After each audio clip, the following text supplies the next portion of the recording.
قال ألم أقل لكم إني أعلم من الله ما لا تعلمون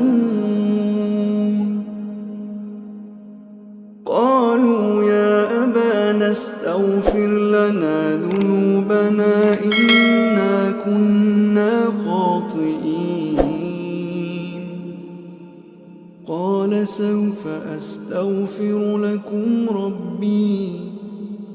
قال سوف أستغفر لكم ربي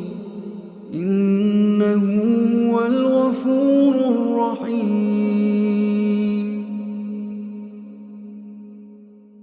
فلما دخلوا على يوسف آوى إليه أبويه وقال ادخلوا مصر إن شاء